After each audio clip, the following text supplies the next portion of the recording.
Okay guys, I am coming. My name is भविष्य। मैं अपने चैनल पे आ चुका हूँ। आज हम लेके आए हैं एक अच्छी वीडियो, एक चैप्टर के ऊपर। क्लास 8 का चैप्टर है। चैप्टर नेम इज़ व्यापार से समृद्धता। आज हम इसे करने वाले हैं। चलिए अब हम आगे बढ़ते हैं, शुरू करते हैं इस चैप्टर को।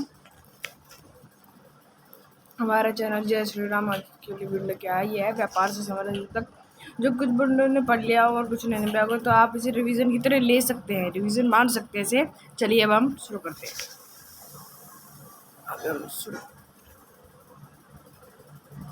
तो इस चैप्टर में आपने जितना कुछ पढ़ा एक बार उसे रिवीजन करेंगे बस। अब हम चलिए, पेन ले लिया हमने। ब्लैक सही है, ब्लैक ऑफ कोर्स ब्लैक। तो हम पहले इसे ढंग से समझेंगे। चैप्टर के नेम को पहले हमें टाइटल को समझना ज़्यादा जरूरी होता है, क्योंकि जब तक हम ये नहीं समझ पाएंगे दीवार किस चीज़ की बन रही है तब तक हम दीवार के बारे में क्या जानेंगे। तो हमें पहले टाइटल था व्यापार से साम्राज्य तक। व्यापार यहाँ पे आता है, व्यापार यानी कि बिजनेस। साम्राज्य तक। अब मैं आपको फॉर एग्जांपल दूंगा। कंपनी की सत्ता स्थापित होती है, मतलब यहाँ पे मैं आपको एक एग्जांपल दूंगा। यहाँ पे कुछ वैसे भी आ सकते, कुछ के बहुत नई नई चीज़ें पता लगेंगी, कुछ को ऐसा लगेगा ऐसा था भाई, कुछ ऐसा था। तो मैं आपको कुछ एग्जांपल देने वाला हूँ यहाँ पे, आप देखते रहिएगा।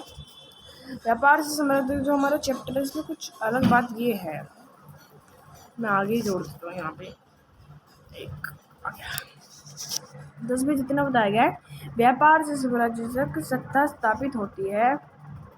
सत्ता कंपनी का, व्यापार से साम्राज्य तक कंपनी की सत्ता स्थापित होती है। मतलब कि आपको मैं एक एग्जांपल देता हूँ। जैसे कि मान लो हमारी जो भारत की कंपनी है, जियो मान लो या रिलायंस मान लो, अगर वो कल को किसी देश में अपना बिजनेस करने जाती है, यहाँ के पीएम यानी कि श्री नरेंद्र मोदी उन्हें ऑर्डर दे देते हैं कि हाँ तुम किसी और देश में बिजनेस कर लो। मान लो अमेरिका में गई वो कंपनी, अमेरिका में गई तो ये थोड़ी होगा कि वहाँ पे बस वो बिजनेस ही तो करेगी। ये थोड़ी कि वहाँ पे वो अपना शासन चलाने लग जाएगी, वहाँ की राजा बन जाएगा या अपना ही पूरा अपना शासन चलाने लग जाएगी, ये थोड़ी होएगा।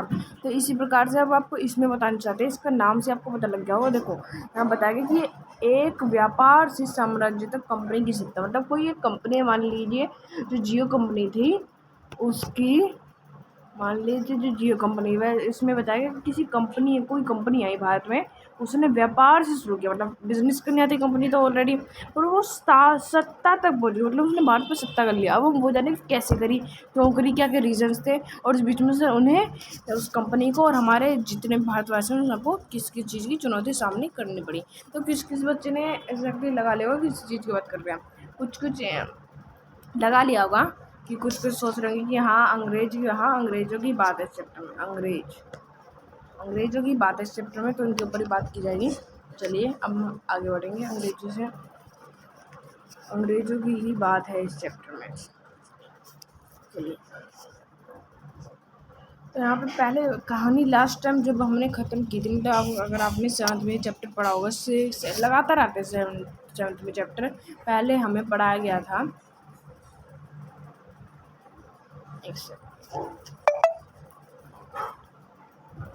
पहले हमें पढ़ाया गया था 7th में, मुग़लों का शासन था, दिल्ली पे किन किन का शासन था वो पढ़ाया गया था, मुग़लों का शासन भी पढ़ाया गया था।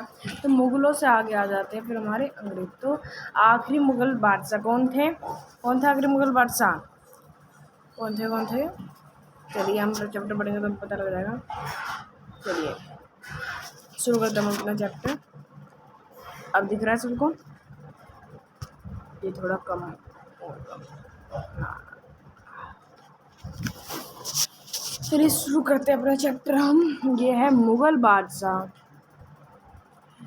में औरंगजेब आखिरी शक्तिशाली बादशाह थे। उन्होंने वर्तमान में, मतलब यहाँ पे बता दिए कौन से, यहाँ पे एक बहुत बड़ी बात आती है। यहाँ पे एक तो बात ये आखिरी बादशाह कौन से थे, औरंगजेब। देखो मैं इसे अलग हाईलाइट कर देता हूँ, पहले से बहुत इम्पोर्टेंट बात आती है यहाँ पे। हाँ, एक तो आखिरी औरंगजेब, आखिरी, और वो भी इसमें भी एक क्या अलग बात है, शक्तिशाली। यहाँ पे शक्ति कम हो गया, सॉरी शक्ति का ज़्यादा पेन चल गया, वो ज़्यादा मिल गया। तो आखिरी आ गया यहाँ पे आखिरी वर्ड लिख रहा है शक्तिशाली, मतलब कि मुगल बादशाहों में आखिरी शक्तिशाली बादशाह थे। मतलब सबसे, मतलब कहते हैं ना कि आखिरी शक्तिशाली, इनके बाद मतलब कोई शक्तिशाली बादशाह नहीं हुआ था औरंगजेब के बाद। ओके, तो हम इसमें पढ़ रहे हैं, चलिए शुरू करते हैं, लाइक ले लेते हैं। उन्होंने वर्तमान भारत के एक बहुत बड़े हिस्से पर नियंत्रण स्थापित कर लिया था। मतलब जब औरंगजेब थे उन्होंने वर्तमान में बहुत बड़े नियंत्रण स्थापित कर भारत में 1701 में उनकी मृत्यु के बाद, मतलब उनकी मृत्यु कब हुई थी? 1701 में। इसका ज़्यादा ही विलम्ब हो गया, सॉरी। आप ही नोट करती रहेगा और समझते रहिएगा। ये देखिए, और 1701 में उनकी मृत्यु के बाद उनसे बहुत सारे मुगल सूबेदार और बड़े बड़े जमींदार अपनी ताकत दिखाने लगे। तो यहाँ पे इस लाइन का मतलब ये है, जैसे कि मान लीजिए आप,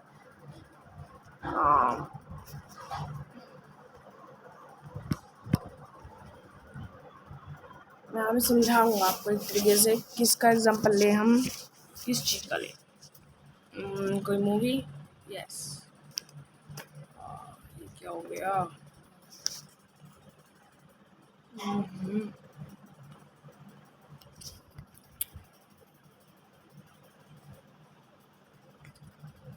अच्छा, ओह मेरे को दिख नहीं रहा था, थोड़ी मिस्टेक हो गई। चलिए अब हम चलते हैं।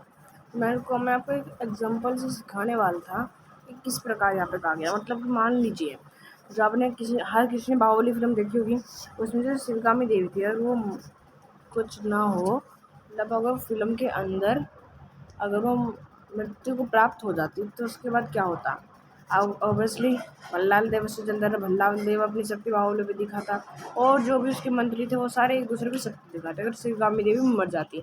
इसी प्रकार यहाँ पे बोला गया है कि जब औरंगजेब मर गया तो उसके अलावा बहुत सारे जो उसके सूबेदार थे, जैसे कि यहाँ पे आजकल होते हैं ना, क्या कहते हैं, मान लीजिए आप वो हो गए, क्या कहते हैं, मंत्री, प्रधानमंत्री के नीचे मंत्री। अब कल को कुछ होना, प्रधानमंत्री कुछ हो गया तो मंत्री अपनी ताकत दिखाएंगे। इसी प्रकार था यहाँ का हुआ था कि जैसे औरंगजेब को मृत्यु प्राप्त हुई उसी तभी उसके बाद सारे जितने भी इन्होंने अपने सुविधा नियुक्त कर रखे थे उन सब ने अपनी ताकत दिखानी शुरू कर दी। मतलब कहते हैं ना कि मतलब बिल्कुल ही उन्होंने करना शुरू कर दिया। उन्होंने अपने क्षेत्रीय रियासतों को कायम कर ली। जैसे जैसे विभिन्न भागों में ताकतवर क्षेत्रीय रियासतें सामने आने लगी, दिल्ली अधिक दिनों तक प्रभावी केंद्र के रूप में नहीं रह सकी। मतलब पहले क्या हुआ करता था, एक दिल्ली में बैठे लोग बाग पूरे पूरे भारत को चलाता था औरंगजेब, और जब वो मृत्यु को प्राप्त हुआ तो जितने सूबेदार थे उन्होंने अपने अपने स्थिति काम कर ली। जैसे कि झांसी में किसी और ने कर ली, जम्मू कश्मीर में अलग कर ली, तो इसी प्रकार से की थी। ठीक है, चलिए आगे बढ़ते हैं। और अब दिल्ली एक केंद्र ही बनना था जहाँ से कि सबको कंट्रोल करता था वो, पर अब वो एक केंद्र नहीं रह गया था दिल्ली। 18वीं सदी को तात्विक राजनीतिक क्षेत्रीय पर अंग्रेजों की एक नई ताकत उभरने लगी। कि आप जानते हैं कि पहले एक छोटी सी व्यापारिक कंपनी के रूप में भारत आए यहाँ इलाकों को पर कब्जे की उनकी ज़्यादा दिलचस्पी नहीं थी। मतलब अब यहाँ पे बात आती है कि जो अंग्रेज, यानी कि अब मैं आपको अंग्रेजों के बारे में पहले बता ही देता हूँ, इसको पढ़ाने से पहले मैं अंग्रेजों के बारे में बताता हूँ। अगर एक शॉर्ट फॉर्म में बताऊंगा जल्दी। ओके, सेकेंड क्या नाम, यानी कि जो अंग्रेज थे, अंग्रेज हिंदुस्तानी लोगों ने अंग्रेज कहते थे कि वो अंग्रेजी बोलते थे, अंग्रेजी यानी कि इंग्लिश। ओके, हिंदुस्तानी लोगों ने अंग्रेज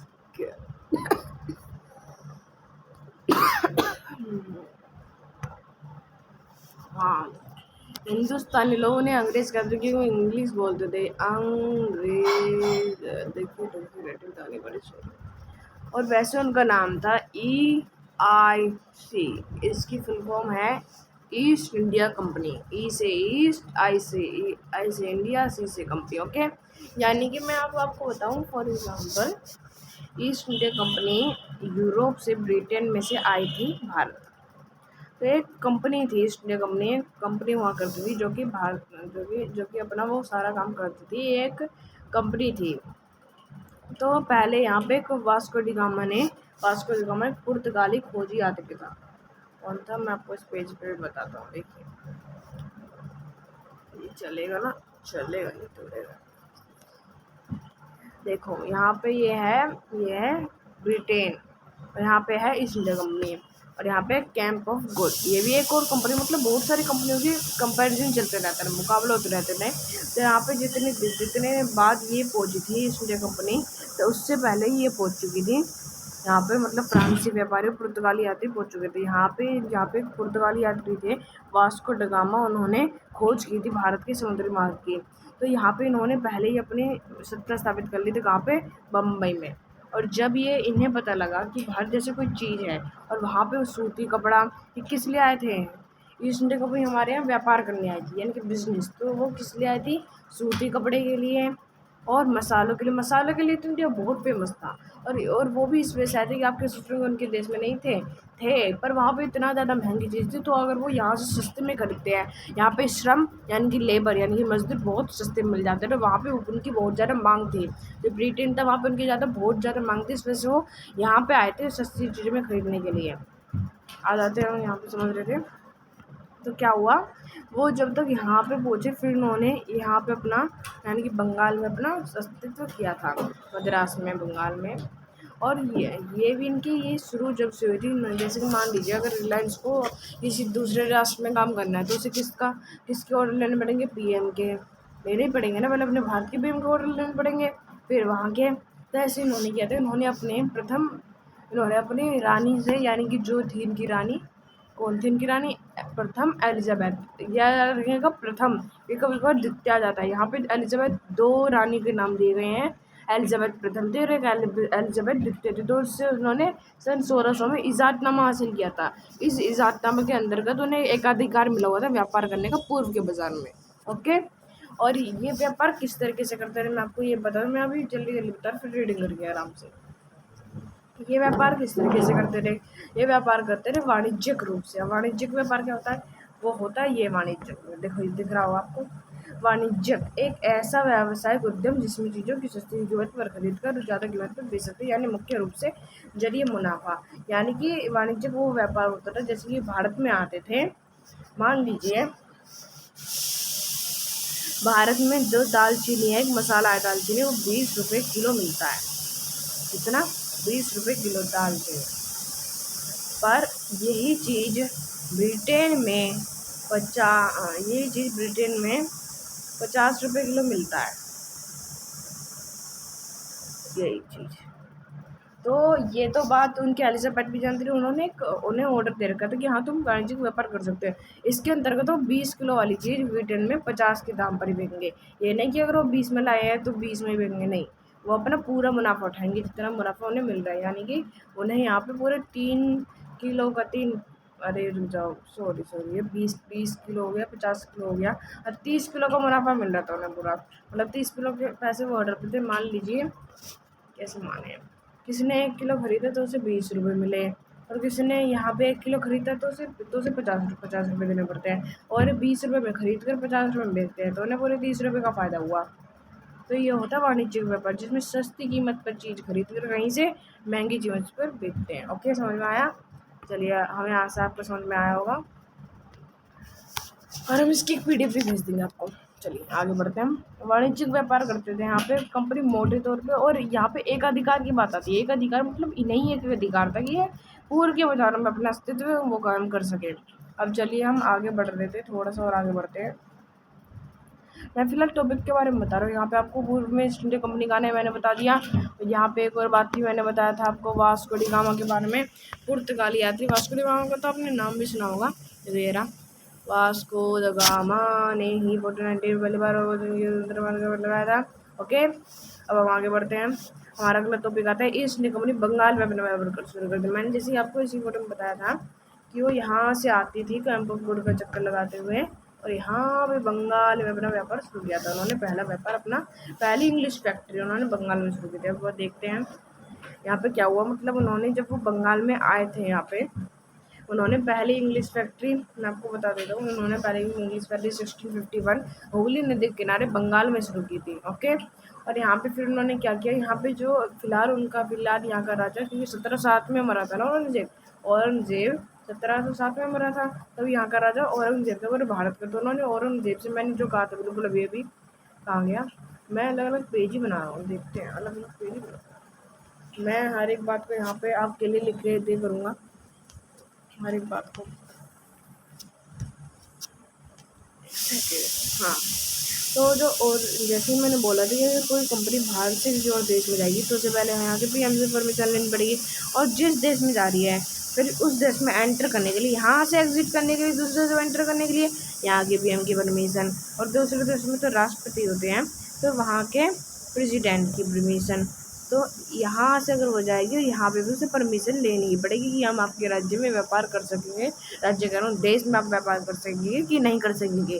तो अब वही बात आती है, मैंने इस पेज को संभाल के रख दिया, वही बात आती है। फिर अब इन्होंने क्या किया, अब इन्होंने परमिशन ली औरंगज़ेब से कि हाँ उन्होंने परमिशन ले ली कि हम व्यापार शुरू कर सकते हैं। और फिर उन्होंने औरंगज़ेब से एक शाही फरमान यानी एक शाही आदेश भी जाहिर करवाया, जिस शाही आदेश के अंतर्गत कि वो निःशुल्क व्यापार कर सकते हैं।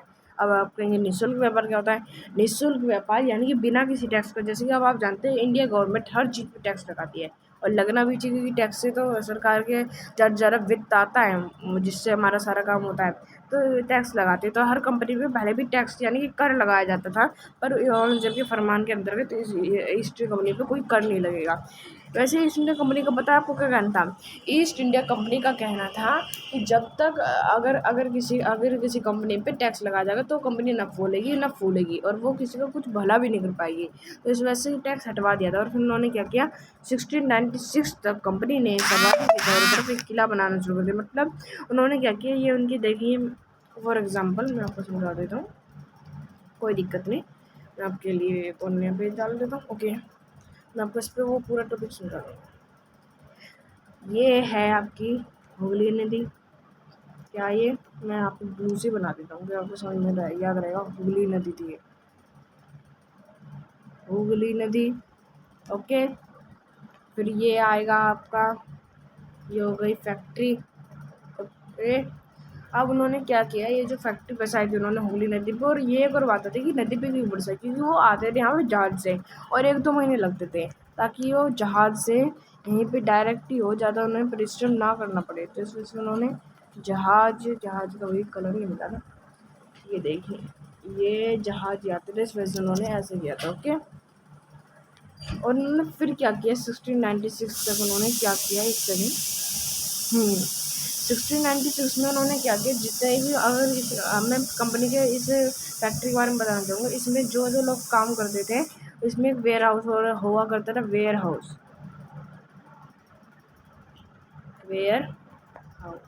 वेयर हाउस हुआ करता, जिसमें निर्यात होने वाला यानी कि जो बन रहा था वो सामान रखा जाता था, और जो फैक्ट्री में काम करते लोग बाग उन्हें फैक्टर कहा जाता था। क्या कहा जाता था? फैक्टर। ओके, अब इन्होंने क्या किया 1696 के अंतर्गत,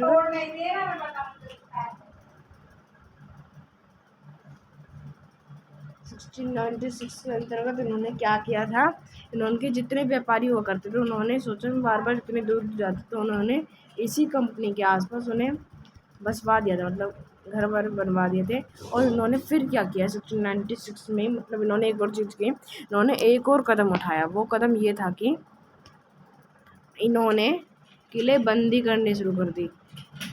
अब आप सुन रहे होंगे किलेबंदी क्या होती है? किलेबंदी लाइक एम्पायर यानी कि उन्होंने एक एम्पायर बना दिया था अपना। यहाँ पे इन्होंने तोपें रखवा दी थी, 1 तोप 2 तोप 2 तोप 3 4 तोपें, और सैनिक खड़े करवा दी थी। जब इनसे पूछ जाते कि सैनिक क्यों खड़े करवाए, ये कहते थे हमारी रक्षा के लिए हमने सब कुछ किया है। तो इन्होंने ये भी करवाया था 1696 में के अंतर्गत इन्होंने ये सारा कार्य संपन्न किया था। तो चलो आगे बढ़ते हैं। और उस कंपनी में थोड़े और निजी व्यापारी हुआ करते, मतलब जो जो इतने सारे कंपनी के लोग आए थे यहाँ पे, उनमें कुछ निजी व्यापारी हुआ करते जो कि अपना निजी व्यापार शुरू करते थे। निजी यानी कि पर्सनल टाइप से अपना व्यापार शुरू करते थे। ठीक है, चलिए अब हम आगे बढ़ते हैं। हमने यहाँ पे 2 पेज तैयार कर दिए हैं। इस टॉपिक में इतना ही था। अब यहाँ पे आता है कि जब औरंगजेब की मृत्यु हो जाती है उसके बाद क्या होता है, उसके बाद की कहानी अब मैं आपको बता देता हूँ। पहले आता है यहाँ पे व्यापार से युद्ध तक। अब यहाँ पे बात आती है कि हमने तो अभी तक ये सुना है कि अंग्रेज आए, ईस्ट इंडिया कंपनी आई, उन्होंने यहाँ पे व्यापार शुरू किया, तो क्या हुआ? व्यापार तो सभी करते हैं, सब आएंगे और हमारा ही तो फ़ायदा हो रहा था, हमें कौन सा ज़्यादा कुछ हो रहा था, हमारे यहाँ व्यापार होता, हमारे देश टेक्नोलॉजी पे था तो उन्होंने भी टेक्नोलॉजी दी थी। अब तो फिर उन्होंने लड़ाई क्यों की? इतने सारे युद्ध हुए, रानी लक्ष्मीबाई, तो वही तो टॉपिक अब क्रिएट होएगा कि आखिर इनकी लड़ाई कैसे शुरू हुई। अगर मान लो बाहर से कोई कंपनी गई, उन्होंने वहाँ पे बेमतलब भी बंदूकें चला दी, कुछ तो मतलब हुआ होगा, कुछ तो उन्होंने तंग किया होगा, उन्होंने तंग किया होगा। तो युद्ध कैसे हुए, वो व्यापार से युद्ध तक किस प्रकार गए, वो अब हम इस टॉपिक में समझेंगे, व्यापार से युद्ध। चलिए अब हम चलते हैं। ओके, तो इस टॉपिक में क्या है, अब व्यापार से युद्ध तक, मतलब वो व्यापार से युद्ध तक कैसे पहुँचे। अब क्या हुआ मैं आपको बता देता हूँ, एक सेकेंड। हाँ हाँ हाँ हाँ हाँ हाँ चलिए बस अब बता देंगे। एक और पेज, मैं यहीं पे पेज लेते रहूँगा। अबाउट व्यापार से युद्ध तक। ओके, यहाँ पे क्या हुआ, जब औरंगजेब की मृत्यु हो गई उसके बाद क्या हुआ, जब ये कमजोर थे, तो मैंने आपको शुरू में एक लाइन जरूर बताई थी कि अपने अपने सूबेदार जितने भी थे उन्होंने अपने अपना वो कर लिया था, नवाब हुआ करते थे। तो नवाब जो थे बंगाल के, उन्होंने अपना जब कर लिया, तो जो औरंगजेब मरा तो उसका हुक्म भी मरा, मतलब जो उसने फरमान दिया था उसे नहीं मानते थे। नवाब ने कहा ईस्ट इंडिया कंपनी को, किसे कहा, ईस्ट इंडिया कंपनी को, तुम हमें कर दो, मतलब तुम्हें निःशुल्क व्यापार नहीं करना चाहिए, तुम्हें किलेबंदी नहीं करनी चाहिए। फिर ये कहते हैं, ये नहीं कहते अच्छा ठीक है हमें सिक्के ढालने का अधिकार दो, उन्होंने कहा तुम्हें सिक्के ढालने का अधिकार नहीं दिया जाएगा। वो भी एक वो हुआ करता रीज़न, वो रीज़न ये था कि जब भी सिक्के डालते थे उन पे अपने अफसरों की तारीफ लिख देते थे, उनके चेहरे बना देते थे, तो ये भी अच्छी बात नहीं थी। और फिर क्या कर रहे थे, ये इनकी भी गलती थी, ये राजनीतिक मामलों में टांग अड़ा रहे थे। तो जब जो यहाँ का, तो ऐसे इनका युद्ध वो होता रहा था, टकराव होता रहा था। तो यहाँ का जब ये टकराव हो रहा था उसी बीच यहाँ के वो जो थे, एक सेकेंड अब, हाँ, यहाँ के जो नवाब थे पहले तो मुर्शिद कुली खान, अलीवर्दी खान, यहाँ के नवाब रहते हैं, इनके बीच में ऐसे टकराव होता रहा था। इन्होंने फिर इन्हें अपमानजनक चिट्ठी लिखी, फिर इसके अपमानजनक चिट्ठी भी लिखी थी। फिर इसके बाद जो यहाँ का नवाब बने, फिर अलीवर्दी खान की मृत्यु हो गई। ये बंगाल कहानी यहीं पे आगे बढ़ती है। अलीवर्दी खान की, जो अलीवर्दी खान था, एक सेकेंड अब सही है, एक सेकेंड अब पे मैं लिख ही देगा फिर अच्छा रहेगा।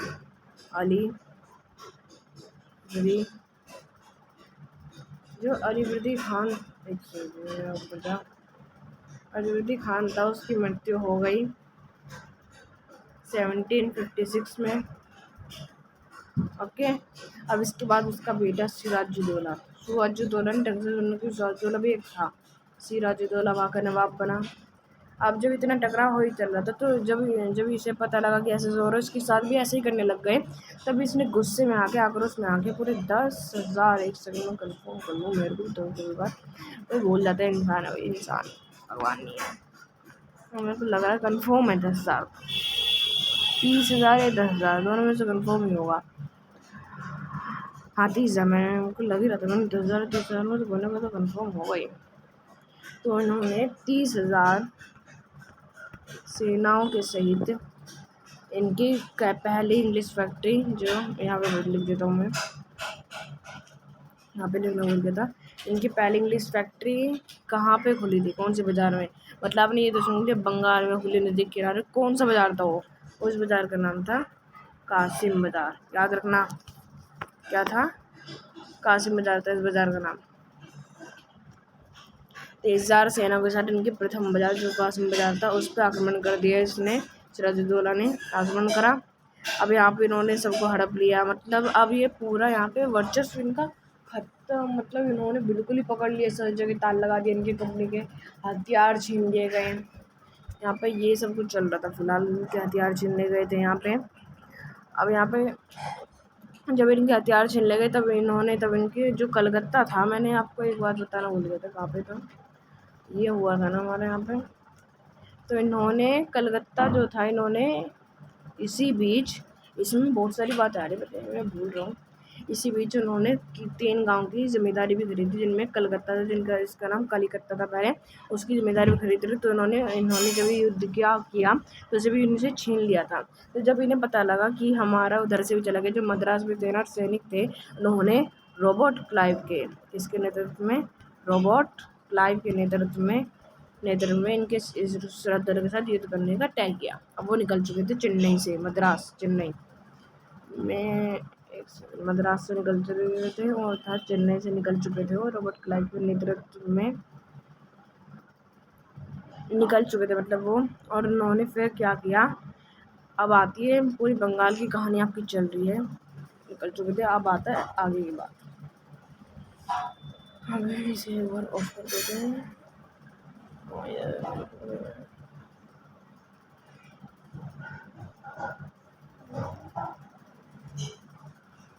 चलिए चलो आगे की बात ये हुई। यहाँ पे रेडी पेन लेते हैं। यहाँ पे नया टॉपिक आ जाता है हमारा प्लासी की जंगों के, मैं पूरा लिख पाऊँगा। तो आगे क्या हुआ जब वो निकल गए रॉबर्ट क्लाइव, तो इनके बीच में ऐसी टकराव चलता रहा रॉबर्ट क्लाइव के बीच में। और इसके ऊपर मैं एंड में बताऊँगी फिजिकल फैक्ट हो यहाँ पे, आप मेरे को याद दिलवा देना। अरे आपको याद दिलवा, ओके, तो मैं बता दूंगा याद से आपको, इसके ऊपर ये फैक्ट है।